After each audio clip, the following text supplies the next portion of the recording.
Las acciones humanas impactan de múltiple forma nuestro medio ambiente. Un ecosistema que pide con urgencia cambios oportunos, antes de que sea muy tarde. Entender la crisis climática desde los residuos es uno de los aspectos cruciales, porque son estos los que contribuyen a la contaminación y producción de gases de efecto invernadero. ¿Cómo podemos mejorar la gestión de nuestros desechos para reducir su impacto ambiental? Universidad San Sebastián y Emisor Podcasting presentan Rompementes, viaje por las humanidades.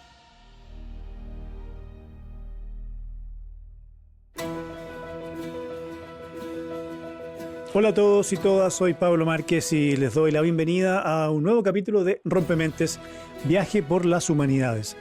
¿Sabían que en Chile se generan 7,9 millones de toneladas de basura al año, residuos domiciliarios, lo que equivale a 22,8 mil toneladas en promedio por comuna? Bueno, este es uno de los datos que revela el estudio Producción y Gestión de Residuos Domiciliarios en Chile, Estado y Perspectivas, desarrollado por académicos y estudiantes de la Facultad de Ingeniería, Arquitectura y Diseño de la Universidad San Sebastián.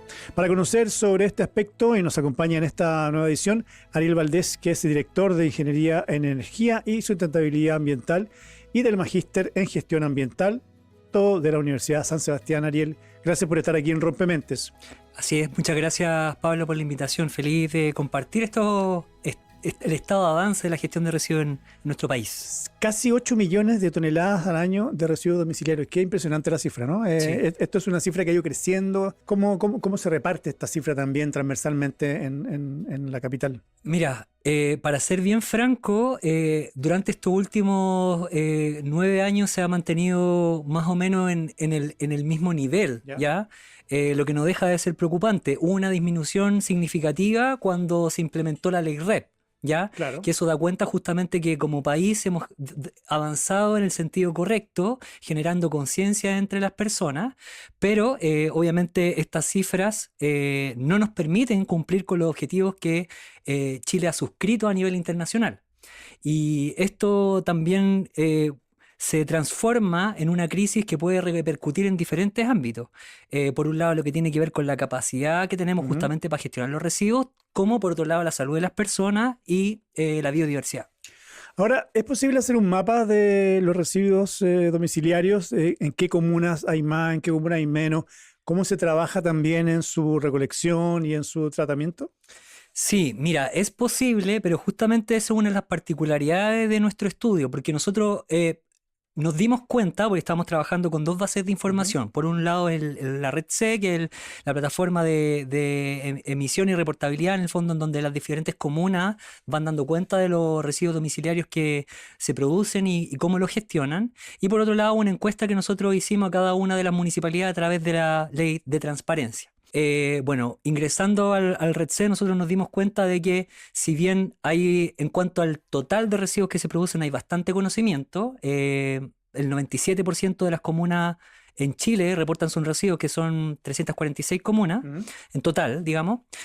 Cuando nosotros empezamos a mirar en el desglose, la cifra baja significativamente. Solamente un 50% de las comunas conocen con exactitud la cantidad de residuos que producen, digamos, el desglose.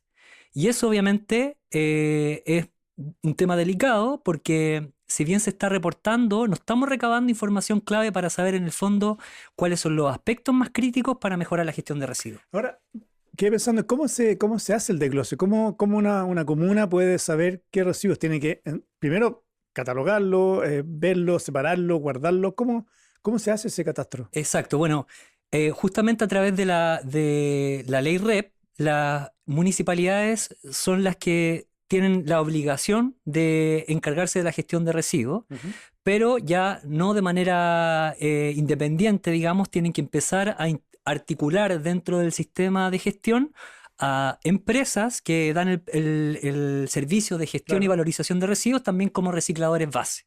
¿Sí? Entonces, justamente las empresas que hacen gestión o valorización de residuos son empresas que tienen un mayor grado de conocimiento en este ámbito y en la medida que ellos van recibiendo sus residuos tienen que ir reportándole a las comunas o a las municipalidades, mejor dicho, la cantidad de residuos que se producen en cada comuna.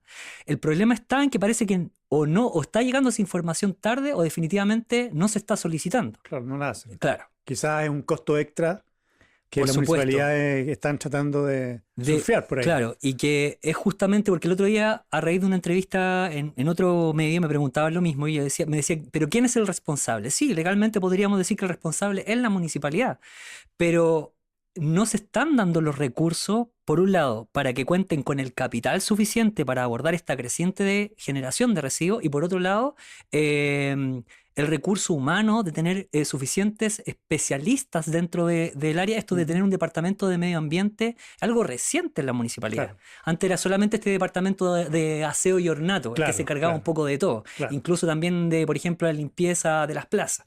¿Te das cuenta?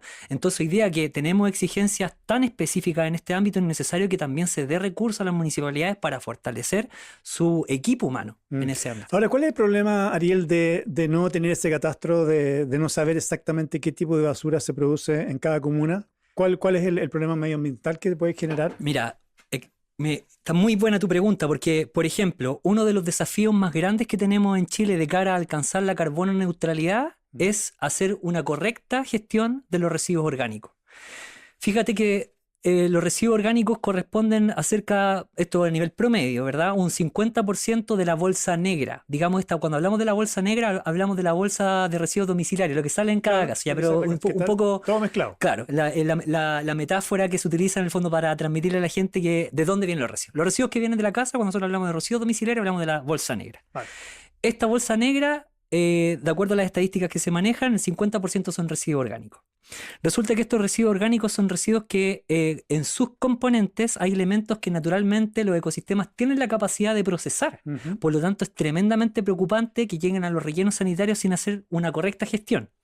¿Y por qué es preocupante? Porque al estar en contacto con otra sustancia o al quedar inmovilizado en un ámbito donde no hay, por ejemplo, suficiente oxígeno para que ocurra el proceso de descomposición, esta descomposición ocurre de manera más lenta y por otro lado libera gases que son mucho más, no contaminantes, pero en el fondo tienen un efecto calorífico sobre la atmósfera mucho mayor, como el metano, que es 25 a 27 veces tiene un efecto mayor en la atmósfera que el dióxido de carbono. Por lo tanto, si nosotros queremos avanzar en la carbono neutralidad y en la mitigación del cambio climático, ahí tenemos una tarea tremenda. El problema está que con las estadísticas que nosotros tenemos, fíjate que un 4% de las comunas que reportan sus datos en el REDC tienen claridad con respecto a los residuos orgánicos que producen. Entonces, ¿cómo vamos a enfrentar el desafío de la gestión de los residuos orgánicos si las municipalidades no saben cuánto están produciendo, de qué naturaleza es y por lo tanto cuál es el tratamiento que tienen que realizar? De esa forma nosotros podemos también reconocer cuáles son los aspectos críticos en donde debemos invertir los recursos.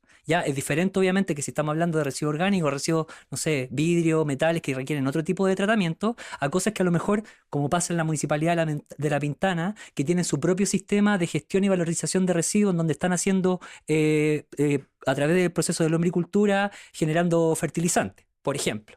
Entonces, eso le resuelve también a las municipalidades de externalizar este servicio y además obtienen la materia prima, digamos, el recurso, el residuo que se transforma, pasa a ser un recurso efectivamente que se puede aplicar en la misma comuna. ¿Te das cuenta? Claro. Por ejemplo, podemos reemplazar los fertilizantes artificiales que se aplican en las áreas verdes a través de los mismos residuos orgánicos que se producen a nivel local. Claro, porque uno, Ariel, al menos en mi caso, pasa un reciclaje, digamos, con botellas, con Tetra Pak y con plástico y latas, digamos. Pero residuo orgánico no tenía idea hasta ahora que había que separarlo también y dejarlo quizás en una bolsa diferente para que sepan que es orgánico, ¿no? Llega la gente que recoge la basura y lo junta todo en el mismo camión. Entonces tampoco hay una cultura de decir que esto se tiene que reciclar por separado o guardar por separado y así ayudar a ese proceso, porque hasta ahora no es así. Claro, y de hecho te comento otro dato. Por ejemplo, el metal, que tiene también un alto valor en el mercado, o sea, su revalorización, su reciclaje, su reutilización está bien cotizada, solamente el 28% de las comunas manejan la información de cuánto metal produce. Entonces, hoy día hay toda una línea que se llama minería secundaria, la cual implica, en vez de ir a extraer el mineral directamente del yacimiento, mejor recuperemos el metal Claro. de nuestros residuos y de esa manera evitamos todos los impactos ambientales que hay derivados de la industria minera. Entonces, ahí tenemos obviamente un aspecto crítico el cual abordar, porque si la valorización del metal es tan alta, o sea, de hecho, por eso también hay tanta gente que hace esto de la revalorización, el reciclaje de Sí, sí, sí. residuos antes de que existiera la ley REP, porque en algunos casos es un negocio y un negocio que sí, efectivamente Sí, es muy por supuesto. rentable. Pero ¿dónde voy a dejar yo unos fierros viejos que tengo en mi casa? ¿Qué hago? Claro, bueno, ahí es justamente donde nosotros encontramos los desafíos, porque a raíz de la ley REP, lo que se busca es que las municipalidades coordinen todo este ecosistema de actores y en algunos casos nos falta capacidad. En el tema del metal, del vidrio, Cartón. el cartón y el papel está relativamente bien Claro. resuelto porque por un lado ya se viene realizando hace mucho tiempo en Sí. Chile y tiene una buena valorización, digamos, desde el punto de vista económico. Chile tiene la capacidad. Pero, por ejemplo, a nivel de plástico es mucho más complicado. A nivel de residuos electrónicos también es más complicado, porque los residuos electrónicos no solamente, no sé, un computador, un secador de pelo, un televisor, no solamente tiene metal. Entonces tenemos que llevarlo a un punto donde sean capaces Claro, de, por un lado, desarmarlo, separarlo y darle una segunda vía a estos materiales que se Ahora, me generan. imagino que todo esto, Ariel, es un problema de recursos, ¿no? O sea, las municipalidades que tienen más recursos, más plata, pueden hacer una mejor gestión o tiene que ver más bien con organizarse y como tomarse en serio este tema. Ya, sí. Bueno, hay varios aspectos. Hemos abordado, creo que relativamente bien lo que tiene que ver con recursos, pero también tenemos un tema de democratización y también de generación de capacidades. La democratización tiene que ver en el fondo con que más allá de la voluntad y los recursos que tengan, que todas las comunas y todas las habitantes dentro de estas comunas tengan la posibilidad de acceder al mismo servicio. Ujú. Entonces, en ese sentido, se han hecho algunos esfuerzos, pero por falta de información, por ejemplo, esta infraestructura para lo que tiene que ver con el reciclaje o la revalorización de residuos se ha distribuido de mala forma en el territorio. Por otro lado, hay empresas, pero estas empresas no tienen todavía la suficiente capacidad para abordar la creciente demanda. Por otro lado, también se exige que dejemos de utilizar ciertos elementos que hoy día se utilizan de manera cotidiana. Por ejemplo, los plásticos de un solo uso. Hoy día se prohibieron, el año pasado se prohibieron, Sí. ya están en una fase de implementación bastante avanzada, pero el problema es que no tenemos alternativa. Entonces, ¿qué es lo que pasa ahí? Hay falta no solamente inversión en las municipalidades, sino que también en el desarrollo de investigación para levantar información con respecto a cuáles son los aspectos más críticos, ya sea desde el punto de vista de la gestión de residuos a nivel territorial y por otro lado de la gestión de una solución. Y por otro lado, el ámbito innovación y tecnología para mejorar nuestros procesos en el ámbito del reciclaje y la revalorización de residuos, también como para generar algunos elementos que justamente nos den una alternativa para reducir nuestro consumo de plástico, por ejemplo. Ariel, ¿cómo está el tema de educación? Porque, y de concientización también, porque en el fondo, para un ejercicio como este, la gente, los usuarios, las comunidades tienen que saber cómo se recicla bien, tienen que saber cuándo pasa el camión que recoge cosas, dónde ir a dejarlo, por qué hay que hacerlo, cuál es la importancia, en fin, pero como que eso queda más bien a una cosa más del vecino que te recomienda algo, pero no hay una comunicación quizás tan potente como uno debería esperar de algo tan importante como estos manejos de residuos domiciliarios. Ya, mira, fíjate que ahí yo creo que Chile ha avanzado positivamente. Hay desafíos todavía, seguro, porque obviamente como queda esto de la gestión de residuos a merced de cada comuna, hay lineamientos generales, pero también encontramos nosotros varias diferencias en los sistemas de gestión.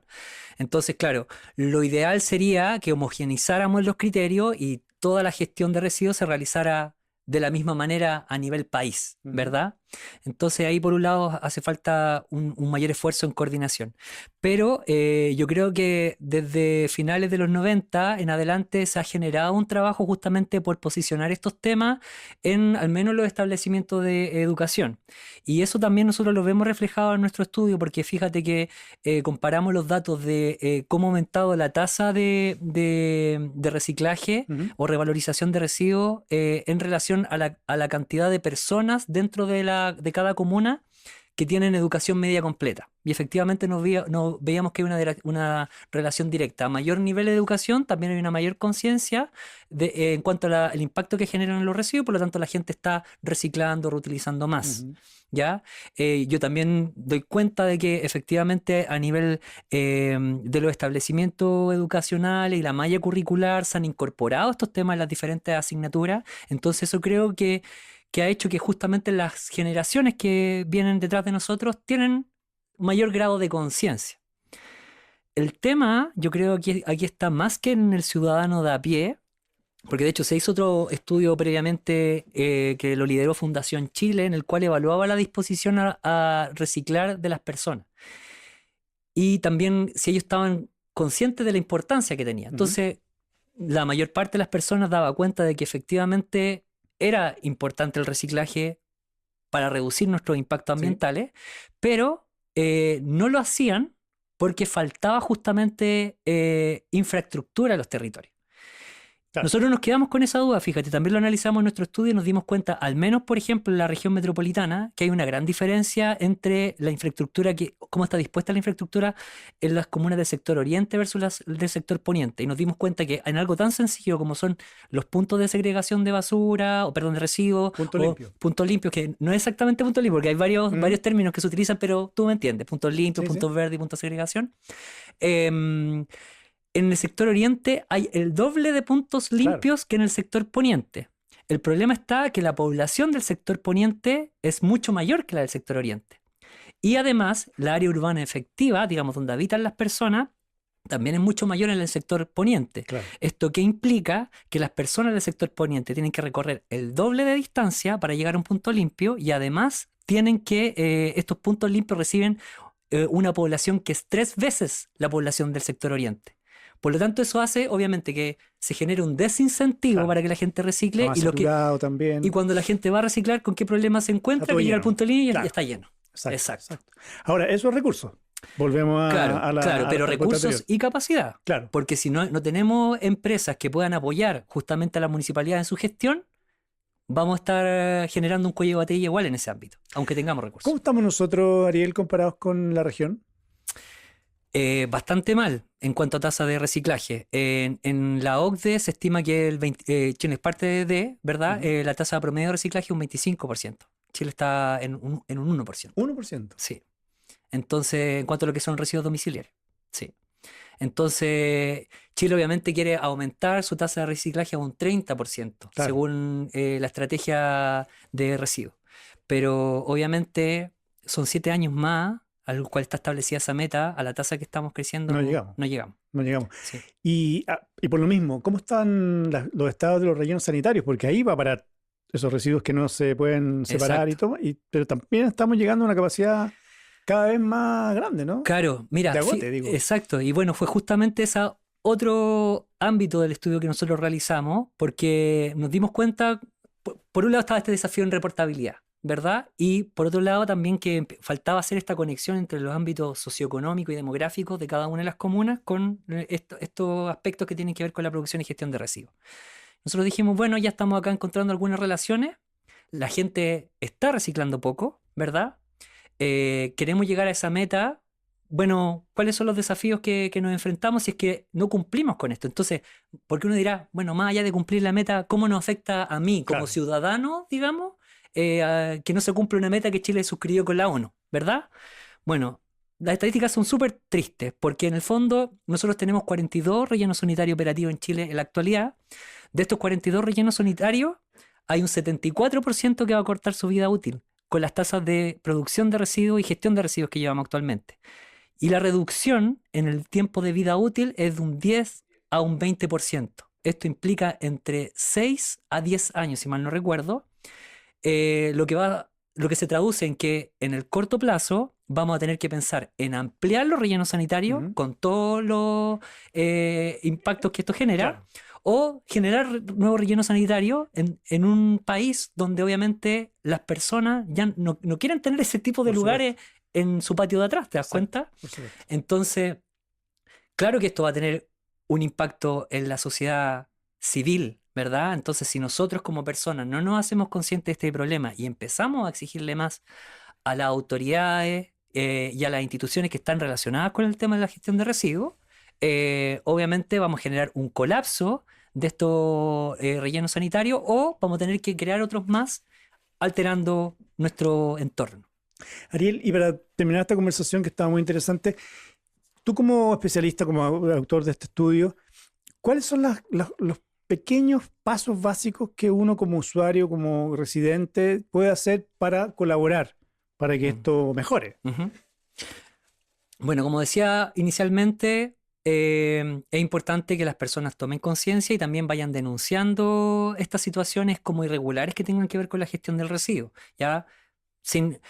Prestándole todo el apoyo que le he dado a las municipalidades, porque yo sé que están muy sobrepasadas por falta de recursos, ¿verdad? Pero también tienen una responsabilidad. No pueden decir simplemente, no, nosotros tenemos poca plata, pocas personas, no podemos hacer nada. No, hay que hacer, obviamente, ir resolviendo de acuerdo a los recursos que tengan, pero hay que ir resolviendo.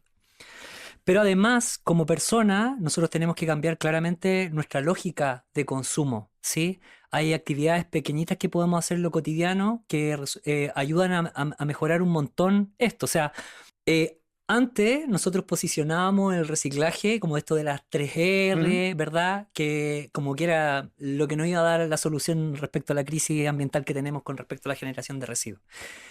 Pero hoy día nos damos cuenta de que no, pues no tenemos que llegar a esa etapa. Primero es tener un consumo consciente y evitar el consumo. Entonces, la primera R no tiene que ser ¿Reutiliza? ni el reutiliza ni el recicla, sino el reduce. Reduce. ¿Te das cuenta? Entonces, tener un consumo consciente y pensar si primero lo que vamos a hacer es necesario y si es necesario, tratar de comprar el producto que menos residuo genera. ¿Sí? Claro. Eso por un lado. Y por otro lado hay otra R que es muy importante, que es el repensar.